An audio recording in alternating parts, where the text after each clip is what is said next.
2082 सालको भदौ त्यो आन्दोलन जसले देशै हल्लायो। तर आखिर भयो के थियो त? त्यो घटना किन र कसरी भयो? आउनुहोस् आज हामी त्यही घटनाको छानबिन गर्न बनेको सरकारी आयोगको आधिकारिक रिपोर्टभित्र पसेर त्यसको सत्य तथ्य बुझ्ने कोसिस गरौं।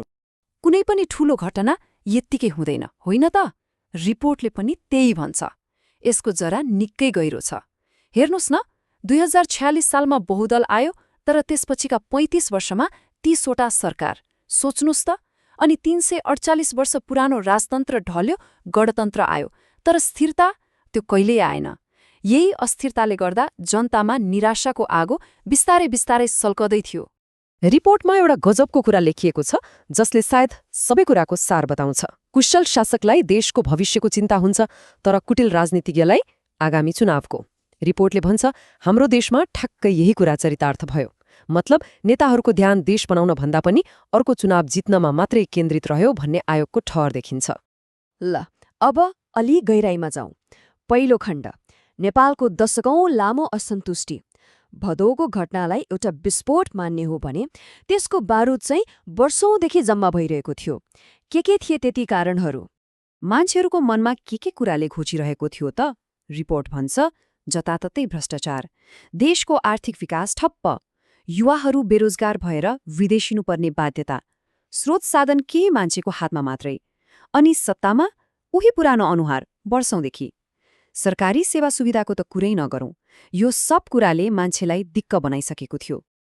यति धेरै असन्तुष्टि त थियो, तर त्यो सबैलाई सडकमा एकैपटक कसले ल्यायो त? हो, अब कुरा गरौं त्यो एउटै निर्णयको, त्यो सानो झिल्कोको, जसले डडेलो नै लगाइदियो। यो आन्दोलनको अगुवाई गर्ने को थिए त? कुनै राजनीतिक दल? होइन। रिपोर्टले भन्छ यसको नेतृत्वमा थियो जेन जी। मतलब सन् 1997 देखि 2012 को बीचमा जन्मेको पुस्ता, जो इन्टरनेट र स्मार्टफोनसँगै हुर्के। उनीहरू नै हुन् पहिलो डिजिटल नेटिभ्स। अनि त्यही डिजिटल पुस्तालाई सबैभन्दा धेरै असर गर्ने निर्णय सरकारले गर्यो। त्यो झिल्को थियो भदौ 19 गते 26 वटा ठूला सामाजिक सञ्जालमाथि लगाइएको प्रतिबन्ध। रिपोर्टका अनुसार यो उनीहरूको लागि बोल्ने ठाउँ मात्र थिएन, कयौंको लागि त रोजगारीको माध्यम पनि थियो। जब त्यही बन्द भयो, उनीहरू सडकमा नआएर के गर्थे त? अनि एउटा रोचक कुरा के छ भने यो नेपालमा मात्रै भएको थिएन। रिपोर्टले यसलाई एउटा विश्वव्यापी ट्रेन्डसँग जोडेर हेरेको छ। श्रीलङ्का होस् वा केन्या, संसारभरि नै युवाहरू भ्रष्टाचार र खराब शासनको विरुद्धमा यसरी नै सडकमा आइरहेका थिए।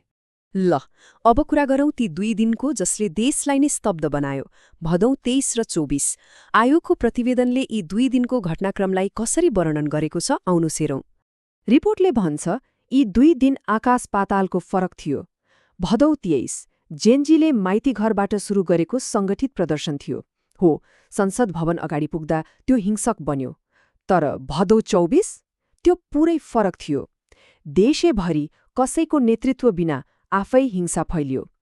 रिपोर्टले भन्छ त्यसमा जेनजी मात्र होइन, आपराधिक समूहहरू पनि मिसिए र जताततै लुटपाट र आगजनी मचाए। आन्दोलन त रोकियो, तर त्यसले छोडेर गएका घाउहरू निकै गहिरा थिए। अब हेरौं आयोगको त्यो निष्कर्ष जसले हामीलाई साँच्चै झस्काउँछ। त्यो क्षतिको हिसाब किताब कस्तो थियो त?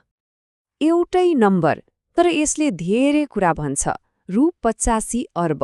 सोच्नुहोस् त, यति ठूलो रकम बराबरको सार्वजनिक र निजी सम्पत्ति ती केही दिनको हिंसामा खरानी भयो।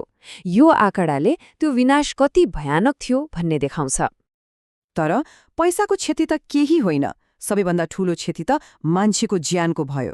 रिपोर्ट भन्छ 76 जनाले ज्यान गुमाए, सुरक्षाकर्मीसहित 2500 भन्दा बढी घाइते भए। यो केवल एउटा तथ्याङ्क होइन, यो देशले भोगेको एउटा ठूलो मानवीय त्रासदीको प्रमाण हो। ती 76 जनाको मृत्यु कसरी भयो त? यो तथ्याङ्कले घटना कति जटिल थियो भन्ने देखाउँछ। हेर्नुहोस्, 42 जनाको मृत्यु सुरक्षाकर्मीको गोली लागेर भयो। 3 जना प्रहरीको मृत्यु प्रदर्शनकारीको आक्रमणबाट भयो र बाँकी 31 जना उनीहरूको मृत्यु लुटपाट र अन्य हिंसात्मक घटनाहरूमा अल्झिएर भयो। यसले देखाउँछ कि हिंसा दुवैतर्फबाट भएको थियो। त्यसो भए यत्रो छानबिनपछि आयोग के निष्कर्षमा पुग्यो त? सारमा भन्नुपर्दा एकदमै स्पष्ट छ। समस्याको जड वर्षौंदेखिको भ्रष्टाचार र खराब शासन थियो। तर त्यो बारूदमा आगो लगाउने झिल्को त्यो चाहिँ सामाजिक सञ्जालमा लगाइएको प्रतिबन्ध नै थियो। आयोगले दीर्घकालीन र तत्कालीन कारणलाई यसरी छुट्याएर हेरेको छ। ल, समस्याको पहिचान त भयो, तर समाधान के त? आयोगले त्यत्तिकै छोडेको छैन। अब अन्तिम खण्डमा हेरौं, भविष्यमा यस्तो दुःखद घटना दोहोरिन नदिन रिपोर्टले के कस्ता उपायहरू सुझाएको छ। आयोगका सुझावहरू कुनै टालटुले खालका थिएनन्। रिपोर्टको यो विषय सूची हेर्दा नै थाहा हुन्छ कति गहिरो र विस्तृत खाका कोरिएको छ। राज्यको लगभग हरेक अङ्गमा प्रणालीगत सुधारको कुरा गरिएको छ। कहाँ कहाँ सुधार गर्ने भनिएको छ त? राजनीतिक दल र चुनाव प्रणालीमा, न्यायपालिकामा, सरकारी सेवा प्रवाहमा, सुरक्षा संयन्त्रमा, भ्रष्टाचार नियन्त्रणमा, संवैधानिक निकायहरूमा, यहाँसम्म कि नागरिक समाज र एनजिओहरूमा पनि। मतलब लगभग राज्यको हरेक खम्बालाई नै हल्लाएर नयाँ तरिकाले बनाउनुपर्छ भन्ने आयोगको निचोड छ।